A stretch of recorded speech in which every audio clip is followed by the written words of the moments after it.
You want Philly food? Yeah, let's do it. Do it.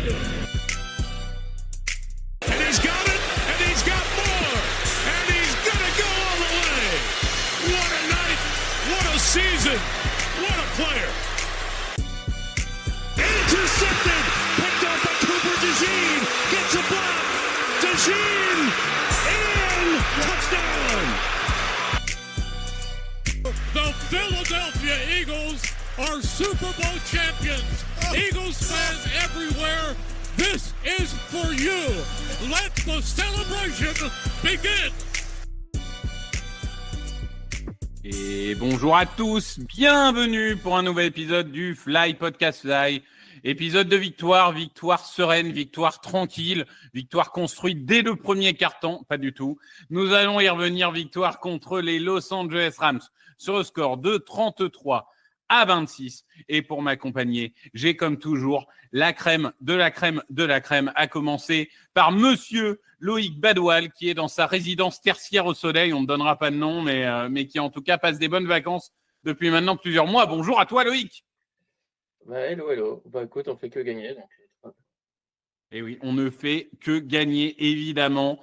Et pour fêter ça, on a avec nous François, Eagles FR, évidemment, qui est là et qui, pareil, n'a pas atterri depuis dimanche soir. Bonjour à toi, François.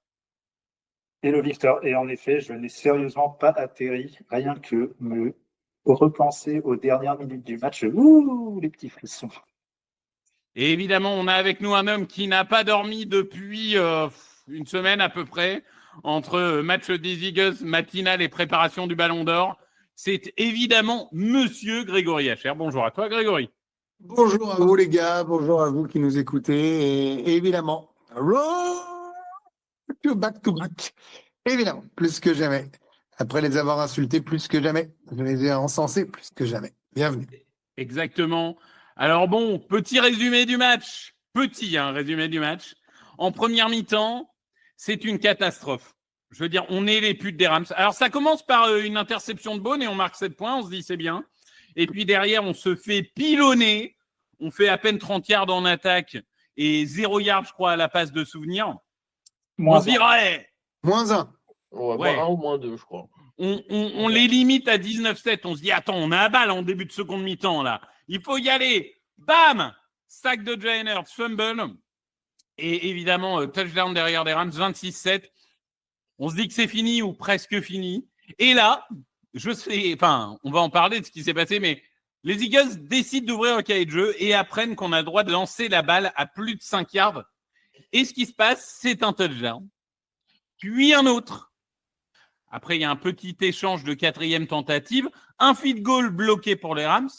On marque un touchdown en quatrième tentative à moins de 2 minutes de la fin. 27-26 parce qu'on loupe la conversion à 2 points. Et là, les Rams ont un field goal pour gagner le match. Le kicker s'élance. Et l'homme le plus athlétique de la planète Terre, Jordan Davis, s'élève à peu près 4,50 m du sol pour venir contrer cette balle, la récupère et court un 100 mètres digne de Usain Bolt à l'époque où il prenait, où il allait vite, quoi. Et il traverse tout le terrain pour marquer le touchdown. Victoire finale 33-26. Je vais commencer par Monsieur Grégory. Non, Victor, avant, je veux juste que tu dises, Jordan Davis était un très bon choix de draft. Non, Jordan Davis est un choix de draft. Alors, si tu veux, j'ouvre le débat tout de suite. Allez, je vais commencer à parler. Vas-y, parce que, en fait, ça m'excite depuis dimanche de te poser la question et je l'ai volontairement pas fait ailleurs. Moi, je vais te dire, Jordan Davis, c'est un premier tour. Si ton premier tour ne performe qu'à partir de la 4e année, sachant que tu l'as pour 5 ans, c'est un mauvais choix de premier tour. Brandon Graham. Ok. Brandon Graham. Ok, Brandon Graham. Sauf que Brandon Graham, du coup, on n'a pas été... Vous savez comment est le cap aujourd'hui. Si on pouvait garder Jordan Davis à un prix raisonnable comme on avait gardé Graham, pourquoi pas? Mais le problème, c'est que vous savez très bien que s'il continue sa saison comme ça, il va devoir être payé 30 ou 35 millions par an et on ne pourra pas faire et Davis et Carter et compagnie. Je ne pense pas qu'on investit sur 2 defensive tackles d'un coup. Mais bon, en tout cas, il est clairement un des 2 héros du match. On parlera peut-être du deuxième après. Mais Grégory, oui. Déjà, rien que… Je me rappelle que vers la mi-temps ou après la mi-temps, tu as mis un petit message en disant c'est un des pires matchs que j'ai vu de ma vie en tant que supporter des Eagles. Et finalement, on le gagne ce match. À quel niveau de miracle on est à peu près? Il n'y a pas de miracle, il y a juste qu'on s'est mis à jouer au football, tu l'as dit. J'ai peut-être exagéré un des pires, mais franchement, c'était nul, quoi. Je suis toujours le plus optimiste, mais c'était laid. C'est-à-dire qu'on prenait pas de plaisir en dehors de l'interception, on était en souffrance.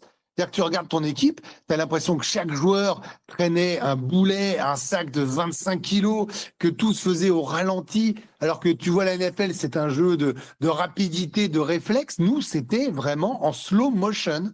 Toutes les actions étaient lentes, empruntées. C'était horrible. Et il y a 2 ans, on avait vu des matchs affreux quand on a eu notre série de défaites, qu'on a commencé à s'empêtrer dans des mauvais résultats. Mais au moins, tu avais quelques actions. Tu savais que tu gagnerais pas. Mais là, c'était horrible. Vraiment, mais j'étais en colère comme rarement parce que ces gars-là ont gagné en sachant jouer au foot. C'est pas possible. Et, et, et c'est pas un miracle, c'est juste qu'on a dit à des gars qui sont parmi les meilleurs quarterbacks, receveurs, running back, defensive tackle, corner, ce que tu veux, bah jouez votre football en fait. Voilà, allez-y, on arrête d'être notre propre caricature, on arrête de croire qu'il faut manger le chrono, faire des petites passes, faire un touche-push, jouer au foot, voilà. Jouer au foot, libérez-vous. Et ben quand on joue comme ça, là sincèrement, je suis passé des insultes à venez nous arrêter. Parce que si tu joues comme ça, tu fais comme au Super Bowl, hein. T'as personne qui t'approche, hein. Donc c'est passer de la colère à l'euphorie, c'est pas un miracle, c'est juste que alors les doubles field goals c'est un miracle. Mais l'attaque, c'est pas un miracle. C'est juste que faites jouer ces mecs-là comme ça, en fait, tout bêtement. Oui, mais c'est vrai que là, après 10 quarts-temps, on va dire, donc 2 matchs et demi, on était quasiment la pire attaque à la passe de l'histoire de la Ligue. On va dire dans l'ère moderne, parce que si on prend les 70 et tout, ça fausse un peu. Mais clairement, on a lancé plus de 200 yards en deuxième mi-temps et ça a tout changé.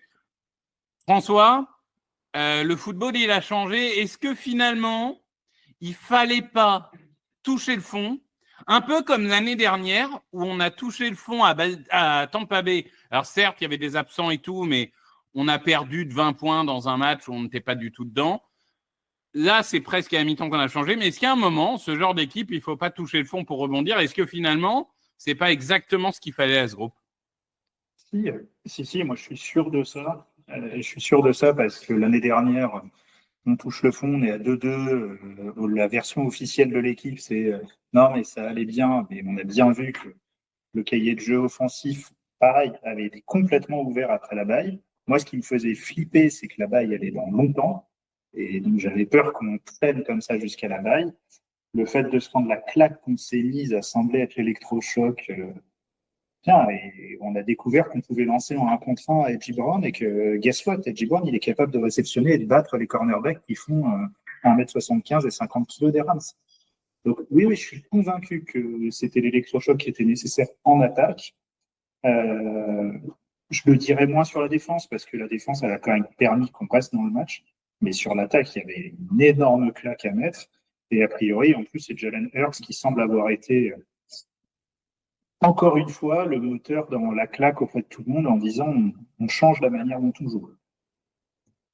Et ça, c'est important. Je vais les laisser répondre, mais l'attitude de Hurts qui ne s'énerve pas en première mi-temps, qui ne se forise pas comme un Travis Kelce en deuxième mi-temps et qui est un vrai leader, c'est essentiel. Moi, je voudrais qu'on y revienne après, mais voilà, c'est tout. Pardon. Oui, Jalen Hurts, de toute façon, c'est évidemment... j'ai dit après ce match, j'ai eu un échange sur Twitter qui m'a fait hurler. Il y a des gens qui doutent encore de Jalen Hurts. Et un mec qui me répond, oui, il est bon, il est clutch, mais c'est tout.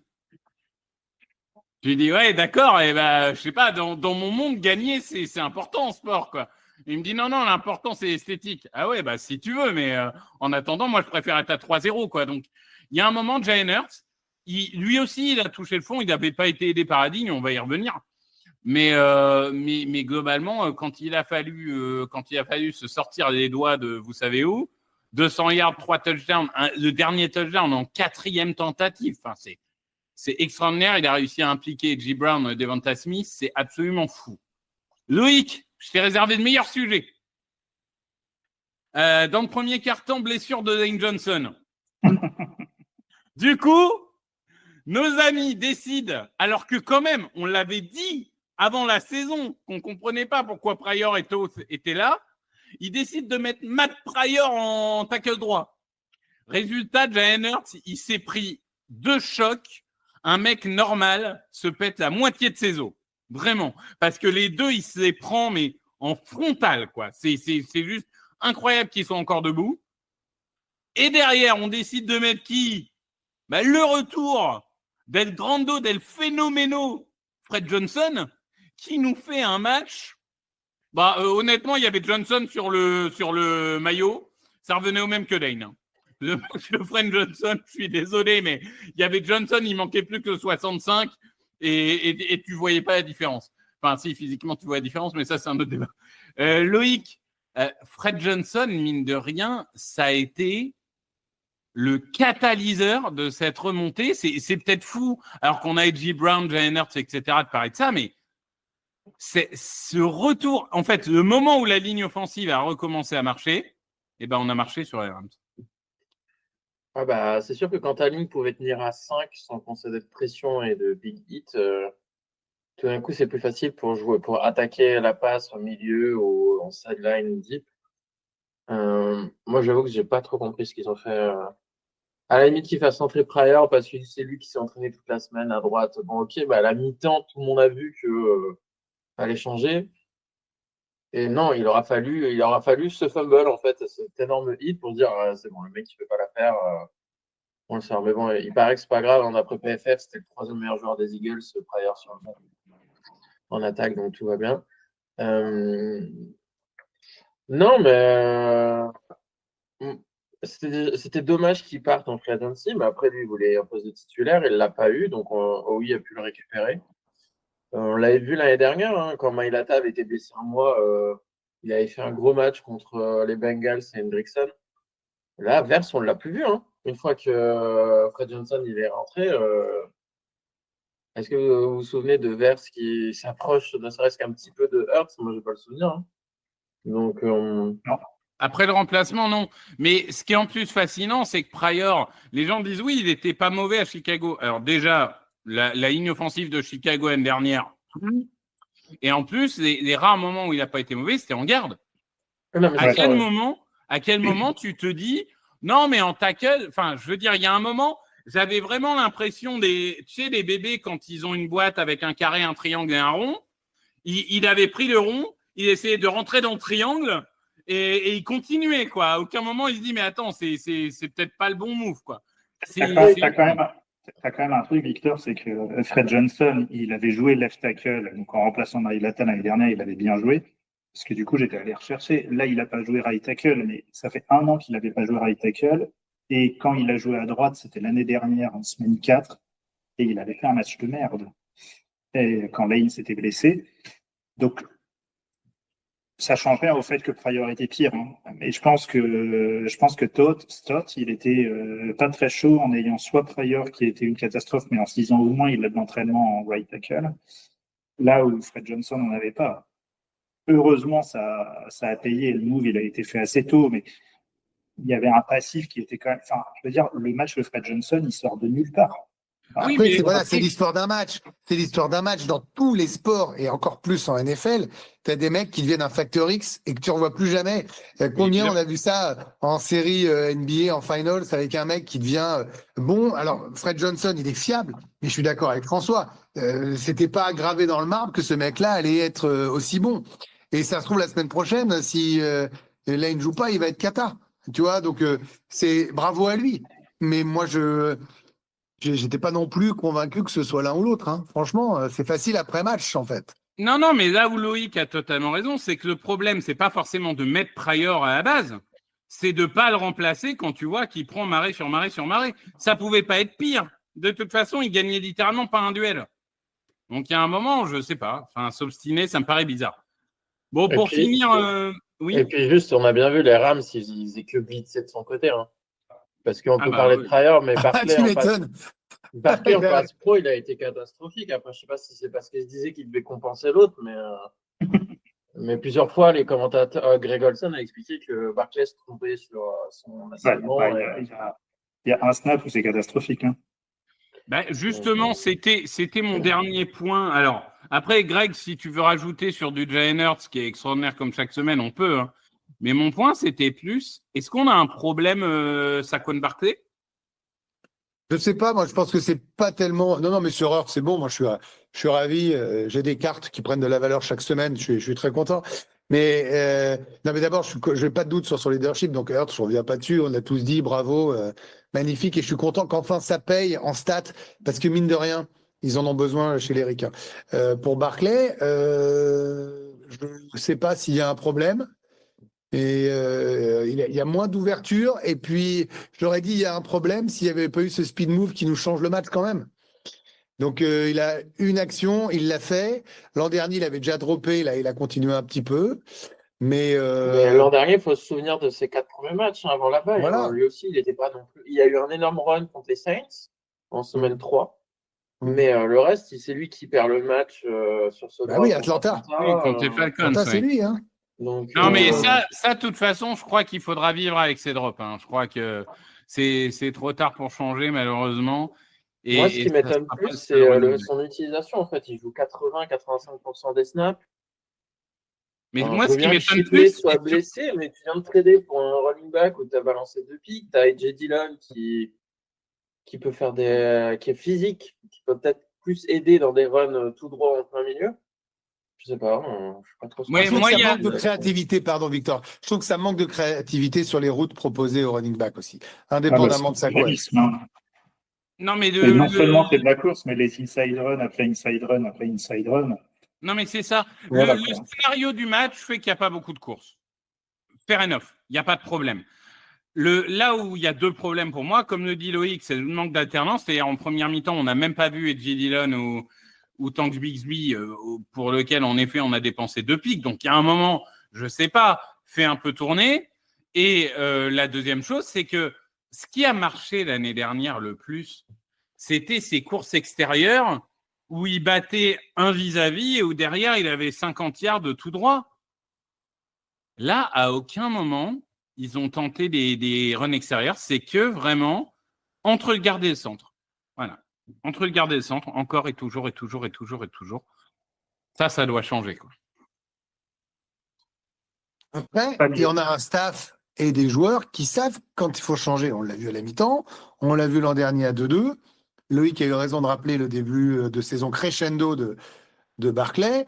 Il est peut-être plus attendu, plus surveillé. L'ouverture maintenant de notre jeu à la passe va faire qu'ils vont être obligés de le respecter. Ça donnera à nouveau de l'espace dans la course, alors que jusqu'à présent, on était trop facilement lisible et systématique. Voilà, peut-être que c'est le début de quelque chose. Je dis ça comme ça. Hein. Mais après, comme disait Greg Olson pendant le match, c'est pas le run qui va ouvrir la passe, c'est la passe qui va ouvrir le run. À partir du moment où tu n'es pas agressif, tu fais que des passes de 4-5 yards. Mais pour les défenses, c'est fastoche. Tu mets tout le monde dans la boîte et puis tout le monde est près de la ligne de scrimmage. Mais c'est ça. Là, l'avantage d'avoir ouvert, c'est que tu vas respecter. Tu te dis, si je couvre pas, eh ben, tu peux être puni. On l'a vu à un moment donné, je sais plus si c'était au 3e quart-temps ou 4e quart-temps, quand ils ont commencé à ouvrir la passe, les Rams, ils ont dû jouer un peu plus deep et forcément, il y a eu 2-3 runs de Barkley où ça allait pour 7, 8, 10 yards parce qu'il y avait plus d'espace au milieu. Non, mais je pense qu'on a joué pour ne pas perdre les 2 premières semaines. On n'a pas perdu. Mais le jouer pour ne pas perdre a atteint ses limites. Voilà, tout simplement. Mais est-ce que vous pensez qu'ils ont un problème de confiance avec Hurts? Parce que des fois, tu te dis, mais pourquoi tu le brides autant, en fait? Je pense qu'après la deuxième mi-temps, ils en ont pas, t'inquiète pas. Non, mais il leur a gueulé dessus, on l'a vu. Il y a une image à un moment donné dans le 3e quart-temps où Hurts, il va mettre en taquet à ses coachs. Non, mais je suis d'accord. Et puis, tu vois les déclarations d'AJ Brown après le match aussi, ça va dans ce sens. Je les ai pas vus, moi. Vas-y, donne-les les déclarations d'AJ Brown. En gros, que lui, il a confiance en lui et aux autres playmakers pour faire la différence et qu'il faut arrêter d'avoir peur, en gros. Et qu'en gros, on a d'être agressif. Qui fait qu'on devrait se baser sur nos meilleurs joueurs et qu'on devrait prendre des risques. Bah, 45 millions ou 50 millions à l'année, c'est que tu as confiance en lui, normalement. Pareil pour Brown. Donc là, je pense qu'il y a un moment. Mais une fois de plus, je pense qu'on était devenu notre propre caricature. Victor a dit jouer pour pas perdre. C'est la même chose que caricature. C'est-à-dire que tu te dis minimaliste, au moins je fais pas de turnover. Sauf qu'il y a un moment, putain, quand on joue, ça donne la deuxième mi-temps contre les Rams et ce qu'on a fait au Super Bowl. Putain, mais joue, non? Joue.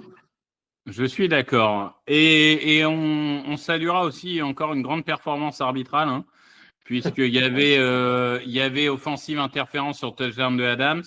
Il y avait un gros holding de Dickerson sur notre dernier touchdown ou l'avant-dernier. Et il y avait une interférence de passe de Bennett c'était sur Puka, hein, je pense. Ah oui, sur le dernier drive, ouais. Sur le dernier drive. Donc, j'ai vu des supporters des Rams qui étaient en mode « Ouais, les arbitres, machin ». Oui, les arbitres ont été nuls, comme chaque semaine, et il n'y a rien qu'on puisse faire, malheureusement. Et je peux même te rajouter un hors-jeu sur un touche-push. Bah oui, non, mais il y a le hors-jeu de Steen sur le touche-push, il y a un holding qui est absolument… Mais par contre, d'ailleurs, moi, j'ai un conseil pour tous les receveurs de la Ligue. Poussez votre défenseur. Hein. Non, mais oui. Parce qu'il n'y a pas que Adams. Hein. Bouty, il a pareil. Dans le match des Patriots, Bouty, littéralement, il pousse des deux mains son défenseur. Il signe interférence de passe défensive. C'est absolument ridicule. En fait, à une époque, on disait oui, il faut que les quarterbacks underthrow les passes pour provoquer des offensive pass interférence. Mais en fait, il faut juste que le receveur pousse le défenseur. Parce que s'il y a contact, c'est toujours la faute du défenseur. C'est devenu ridicule. C'est parenthèse refermée, mais c'est devenu impossible de jouer cornerback dans cette ligue. La défense, François. Bon, Jordan Davis, on en a parlé, joueur du match, extraordinaire, tout ça. Zach Bone, il a surnagé la plupart du match. À côté de ça, à côté de ça, toujours quand même un pass rush, je dirais, insuffisant. Des lignes arrière un petit peu inquiétantes. Est-ce qu'on considère que, encore une fois, bonne deuxième mi-temps, on a réglé tous les problèmes ? Ou est-ce que, mine de rien, ça commence à devenir un peu récurrent en première mi-temps d'avoir ces problèmes et que c'est un peu inquiétant? Alors moi, je vais regarder le verre à moitié plein. C'est que la première mi-temps, on se prend un orage monstrueux. La défense, elle est sur le terrain toute la première mi-temps. Hein. Parce que concrètement, l'attaque, elle va sur le terrain, elle fait des swing and out presque. Et on sort à la mi-temps avec 19 points.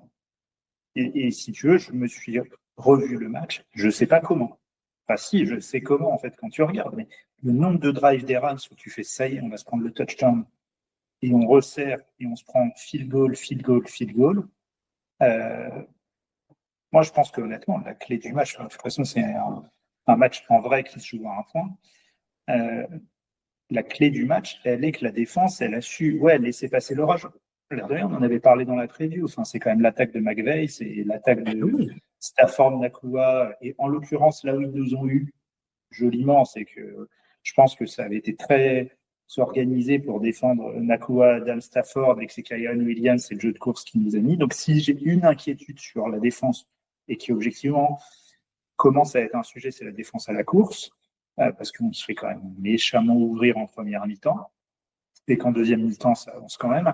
Mais moi, ce que je trouve très, très fort dans cette défense, c'est que oui, elle prend des yards, elle limite les points, elle fait une interception, et après, tu choisis si c'est special team ou défense, mais tu as deux défenseurs clés qui te bloquent 2 field goals. Donc, la contribution en termes de points de la défense, elle est juste énorme. Donc, oui, il y a des choses où je préférais avoir la surdomination qu'on a pu avoir. Après, je suis réaliste, notamment quand la défense, elle n'a pas quitté le terrain. Et à la limite, qu'elle ait joué comme ça en deuxième mi-temps, alors qu'elle avait bouffé un nombre de snaps de dingue, moi, je regarde vraiment le verre à moitié plein, parce que sans cette défense, le match, il est coulé. Mais au milieu. Moi, je suis d'accord avec François. La défense, elle t'empêche de perdre en première mi-temps et l'attaque, elle te fait gagner en deuxième mi-temps. Et je vais pas rajouter grand-chose parce qu'il a fait un très bon débrief et je suis d'accord à 100%. La seule chose que je me permets de rajouter, c'est regarder les spots de départ des Rams. En plus, cette défense, elle tient alors que les mecs attaquent à la médiane. aux 50 yards, quasiment tout le temps, parce qu'on ne sait pas punter et en plus, on ne sait pas remonter le terrain. Donc, du coup, on punt de plus loin parce qu'on fait des drops au moment des punts qu'on reçoit. Donc, en fait, cette défense, elle s'est toujours retrouvée sous pression et en permanence en position de quasi field goal. Donc, j'ai plutôt envie de dire bravo. Loïc, est-ce que tu partages cet optimisme aveuglé de Grégory et de François? Non, mais je pense que la défense contre la course, faudra surveiller. Je pense que Jalix Hunt, Moro Jomo, par exemple, contre la course, c'est peut-être un peu light. Après, franchement, la défense a aussi été bien aidée par McVay et son coaching. Et par Stafford et ses passes. Ouais, Stafford a loupé des trucs. Et puis, il faut. Peut-être la clé du match, c'est quand le centre des Rams, il pète un boulon sur les 1 ou les 2 et qu'il fait un plaquage en mode WWE. Alors qu'ils avaient un touchdown et au final, ils se contentent d'un field goal. Bon, après, tu as toujours des petits moments dans un match, mais clairement, ils n'ont pas été assez agressifs, je pense. Après, je pense qu'ils ne s'attendaient pas à ce que l'attaque se réveille comme ça en deuxième mi-temps non plus. Je pense que personne ne s'y attendait. Mais non, la défense, moi, les safety me font un peu peur. Hein. Les safety me font un peu peur. Hein. Ben, moi, c'est là où j'allais en venir, c'est qu'il y a un moment, s'il veut son contrat, Blankenship, il a intérêt à mieux jouer. Parce que on s'est concentré en disant oh, le deuxième, est-ce que c'est Mukuba, est-ce que c'est Sidney Brown, etc. Mais en vrai, Blankenship, depuis 2 matchs, il est catastrophique. Je ne sais pas si j'arrive jusque-là, mais il est catastrophique. On l'a connu meilleur. Ouais. Je me suis fait le All-22 ce matin sur certaines actions et tout. C'est un poulet sans tête. Il y a un moment, il va falloir qu'il se remette dans les. Je pense il a peut-être besoin de se réajuster avec ses nouveaux coéquipiers. T'es moins bon à droite à gauche. Hein. C'est vrai aussi. En tout cas, on a quand même une secondary qui a quand même bien changé, avec un cornerback numéro 2, honnêtement, qui n'est pas aussi cata. On va quand même lui laisser ça qu'avant, mais qui reste tout juste potable. Un safety à côté de Blankenship, voilà, l'un ou l'autre, où ça tourne. Il y a du flottement en secondary. Hein. Adoree Jackson, je pense qu'on va le traîner pendant plusieurs semaines. Adoree Jackson n'est pas si cata que ça. C'est bien de savoir. Écoute, je ne partagerai pas ce constat. C'est vrai qu'il est gentil, François, là. Non, mais si là-bas, c'est le match de la saison, forcément, il peut faire que mieux. Hein. C'est ma minute PFF parce que vous connaissez, si PFF pense comme moi, c'est un bon site. Si PFF ne pense pas comme moi, c'est un site de merde. PFF le met 98e sur 102 au poste de cornerback. Donc, il y en a 4 moins bons. Et PFF a quand même dit que Matt Pryor était un des 3 meilleurs joueurs des Eagles sur ce match. Non, mais qu'on soit clair. Non, mais alors, je trouve que particulièrement cette année, PFF, ils sont aux fraises. Waouh. Mais là, le Matt Pryor, enfin, je veux dire, bref. Non, mais il y a quelque chose. Il n'y a aucune action du match où tu le défends, le mec, il se fait rouler dessus. Non, mais Matt Pryor avec Matt Pryor sur le terrain, honnêtement, il a une note correcte. Franchement, ça va. Attends, t'imagines qu'avec Pryor, il a une meilleure note que Fred Johnson. Oui, non, mais ça, quand même. Mais Matt Pryor, je pense, avec Matt Pryor sur le terrain, on doit avoir, en termes de yards par play, on doit être en négatif. Oui, on est en négatif. Ouais. Mais c'est juste que non, mais j'ai toujours trouvé. Enfin, je trouvais personnellement que PFF était plutôt bon sur les notes des linemen en général, défensifs et offensifs. Et cette année, il y a un nombre de trucs absolument. Ils ont leur chouchou. Hein. Improbable. Non, mais même pas que chouchou. Ouais, parce qu'en fait, je fais un tour sur les notes PFF. Je fais un tour sur les notes PFF de tous les matchs quand je prépare les previews pour TDA. Et comme je couvre certains matchs, pas que les Eagles, il y a certains matchs, je les ai vus genre de A à Z. Et je suis là en mode, mais waouh, enfin, vraiment, il y a un moment, il y a un problème, quoi. Parce que ton meilleur joueur soit celui qui a pris 3 sacs, même s'il a été excellent sur tous les autres plays du match, tu as pris 3 sacs, alors tous les autres linemen en ont pris 0, tu peux pas avoir une meilleure note. Enfin, mais la réalité, c'est que la question posée par François est à mon avis la bonne, c'est qu'on va se le traîner, cet ajustement. Est-ce qu'on va continuer à gagner tout en s'ajustant pour devenir meilleur au fur et à mesure avec les petits jeunes, ou est-ce qu'on va galérer toute la saison avec ça? Voilà, c'est ça la seule vraie question, c'est celle-là. Est-ce qu'ils sont capables de step up tous? Voilà. Sachant que Moi, je pense que c'est le pari de Fangio, sinon il aurait déjà changé des choses. Sachant que Adoree Jackson et Jacorian Bennett sont blessés et incertains pour cette semaine, donc on pourrait avoir un KD Ringo game. Hein. Ça, on verra. Mais pour Blankenship, il y a un autre truc aussi, c'est que c'est lui maintenant en fait le leader de la secondary avec le départ de Slay. Est-ce que du coup, ça lui fait pas un peu beaucoup sur le terrain en termes de communication ou de choses comme ça? Plus un Non, on peut contrat à pas- gagner. Hein. Un Oui. contrat, un poste de leader, Oui. tout le monde ne peut pas subir. Hein. Oui, On oui. peut pas recruter Madison Beer, apparemment, ça booste les vestiaires NFL. Non, on peut pas faire ça, bon, tant pis. Mais Ouais. sinon, Jihad Campbell, il a un peu eu du mal, je trouve, sur ce match. Je trouvais qu'il était un Il peu en apprend. retard dans la défense contre la course. Il a été ciblé parce que je pense que, en fait, ils se sont tellement pris un orage de Beaune au départ qu'ils Ouais. ont tenté de piéger Jihad Campbell tout le match. Et quand tu es un linebacker, mais ça surtout fait- rookie, Ça fait partie des moments pour qu'il apprenne. Ouais. C'est normal. C'est ça. Tu C'est te pas fais une critique, piéger, c'est c'est normal. parfait, quoi. Bon, et dernière chose, avant qu'on passe à la preview, Grégory, est-ce que tu peux nous expliquer comment est-ce qu'on capte un ballon lors d'un kick-off? C'est-à-dire, est-ce que les joueurs ont la possibilité de poser les mains sur le ballon Alors, et d'en très prendre bonne la question. possession? Très bonne question de Victor R que je salue. La réponse est oui pour toutes les équipes et non pour nous. D'accord. Le but du jeu pour nous est de faire Interville 2026 au niveau de réception des balles en l'air.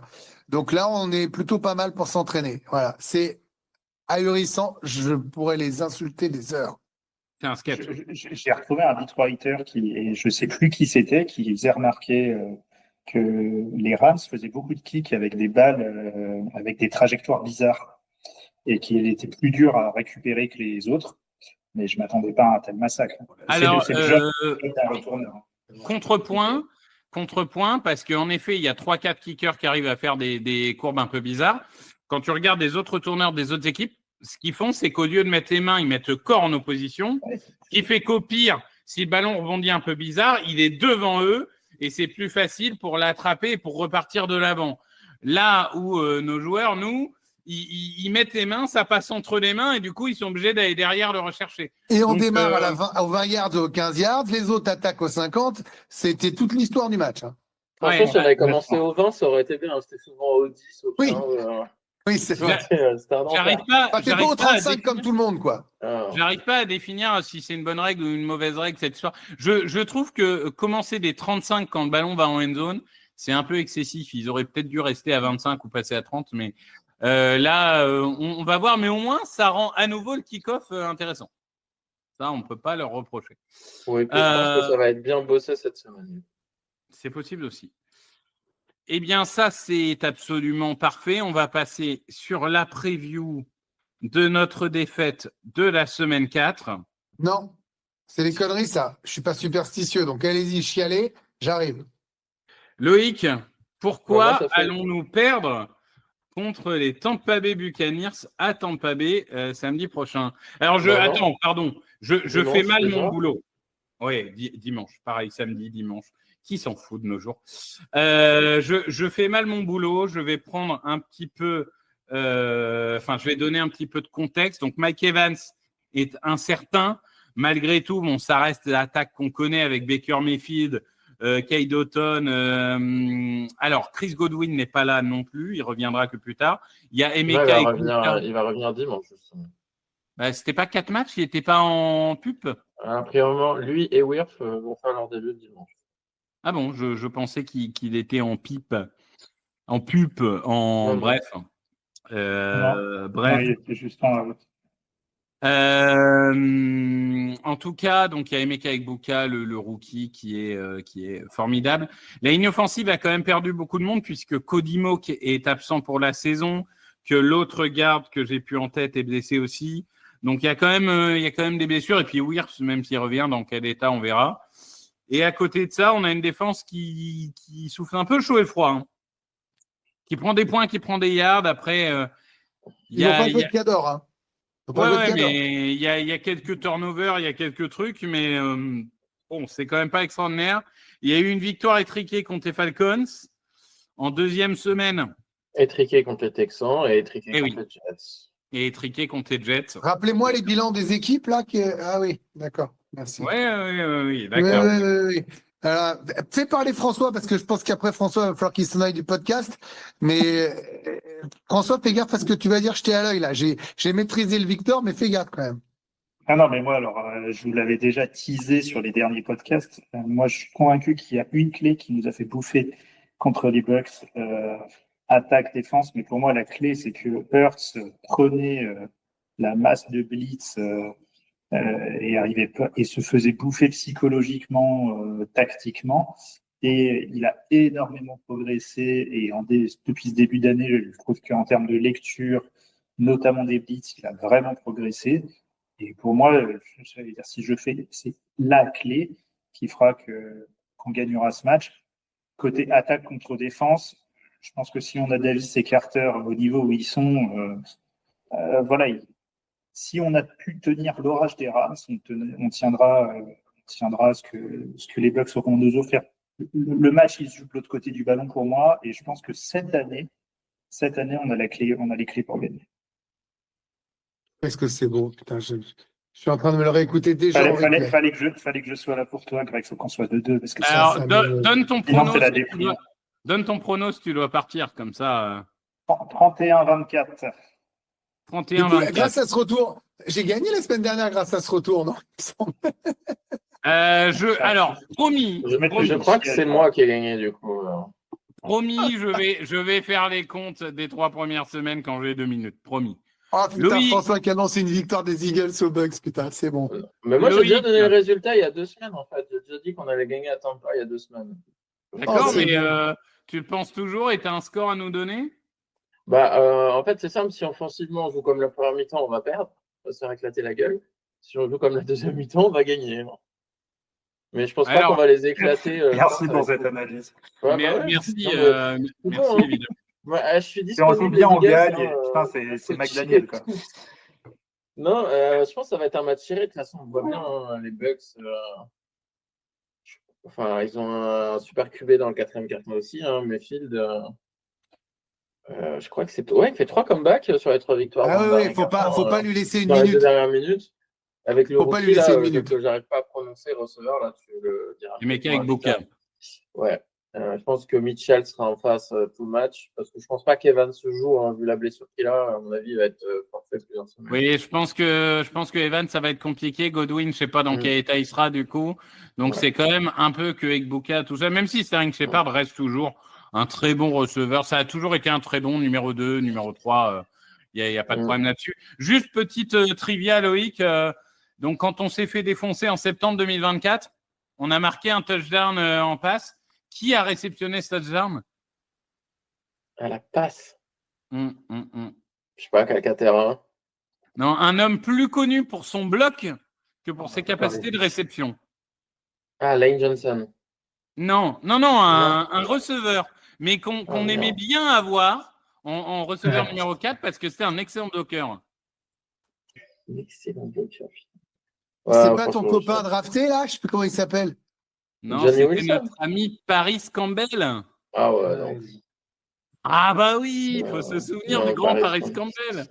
Bon alors, Grégory. Oui. J'ai pas donné mon score. Quoi? Mais si, tu as dit ton score. Non, il n'a pas donné. Ah bon, vas-y. Non, je pense que la clé du match, ça va être est-ce qu'on arrive à stopper le running back Mais je pense qu'on va gagner 27-24. 27-24, ça marche. Grégory. Je pense qu'on va faire l'inverse de ce qui s'est passé cette semaine et qu'on va attaquer très fort et qu'ils n'arriveront pas à revenir malgré un petit sursaut parce que Baker est quand même un putain de quarterback. Il faut quand même le saluer. Et je suis assez content pour lui parce que je trouve que c'est un bon gars et c'est bien la preuve que dans cette ligue, ça compte d'être au bon endroit au bon moment. Donc, après tout ce que vous avez dit et que je partage, ce sera une 4e victoire des Eagles chez ces Pirates sur le score de 34-20. Eh bien, écoutez, c'est magnifique. C'est magnifique ce que vous nous avez dit. Malheureusement, vous le savez, c'est pas moi qui fais les règles. La superstition escalée, début de carrière. Ça n'existe pas. Ça n'existe pas. Là, moi, si les je rêve que les Eagles gagnent. Voilà. Si les Eagles gagnent, ta malédiction, ton karma, tu te les foutras au fond de ton écouteur. D'ailleurs, Grégory, qui adore mon côté superstitieux, je rappelle, François nous quitte, mais ce n'est que temporaire. C'est le podcast. Il nous retrouvera un jour. Mais en tout cas, pour l'anecdote, quand il y avait 26-7 contre les Rams, j'ai 2 écrans, un petit et un grand. J'ai passé les Eagles sur le petit écran et j'ai passé le Red Zone sur le grand. Non, mais et je vous jure que comme on est revenu au score, je n'ai jamais osé repasser les Eagles sur le grand écran de peur que ça les fasse perdre. Donc du coup, non mais j'ai connu ces périodes, j'ai connu ces moments où tu te mets sur le bout du canapé, tu te dis là ça leur marche. Si je me mets, oui, bien sûr. Mais vous n'avez aucune influence. Tout ça, en fait, essayez de ne pas bouger, vous aurez le même résultat. Tu n'en sais rien. Si. En fait. Tu veux que je te dise? Moi, je pourrais regarder les matchs sur l'écran de mon PC. Machin. Non, je regarde sur mon petit écran de téléphone, sur l'appli sportive où je peux voir les matchs. Et en fait, je fais ça depuis. On n'a jamais perdu depuis que je fais ça. Donc, ça fait 1 an quasiment que je le fais. Je pense que je pourrais pas regarder les matchs sur le téléphone. Vraiment, ça me casserait les couilles. Non, mais tu te rends compte que tu te gâches 20 matchs de NFL par superstition? Hier soir, Marseille, ils ont ouvert le score. J'étais dans la chambre de ma fille en train de la coucher. J'ai regardé le match allongé dans sa chambre par terre. Jusqu'à la fin. Mais ça n'a aucun rapport. C'est dû au fait que Jalen Hurts est invincible. Jalen Hurts est invincible et Paris avait des blessés. Voilà, Loïc. Ah ouais, et Marseille a fait un bon match. Moi, quand je parle du petit écran, c'est juste qu'au lieu de ma télé, j'ai le grand écran fixe de mon ordi, quoi. Non, mais laisse tomber. Là, on est au pays des zinzins. Ce podcast part en vrille, on est au pays des zinzins, les mecs. Et je n'ai toujours pas regardé un feed goal depuis 2023. Oh, non, bah allez. Allez, je vous embrasse, vous m'avez épuisé. Je donne juste mon score avant de partir. Mon score sera pour les Eagles 21. Oh. Pour les Buccaneers 23. Oh, tais-toi. Et voilà. Et c'est un point gagné par moi. Et sur ce, évidemment, merci. Je rêve qu'on gagne encore plus. Franchement, ça serait la victoire de la saison. C'est limite la deuxième plus belle après le Super Bowl. Greg, tu veux une autre superstition? Toutes les branlées contre les Bucks, j'ai pas regardé un seul match. Dimanche, je peux pas regarder. Ah oui, bah, bien sûr. Voilà, et on va gagner. Moi, je reviendrai d'un mariage, donc je suis pas sûr de regarder non plus, mais c'est un autre problème. Merci à tous. Passez une très bonne journée. Salut. Salut. Open with a throw and a pass picked off by Dawkins. Brian Dawkins with the interception. And Dawkins is down to the 10.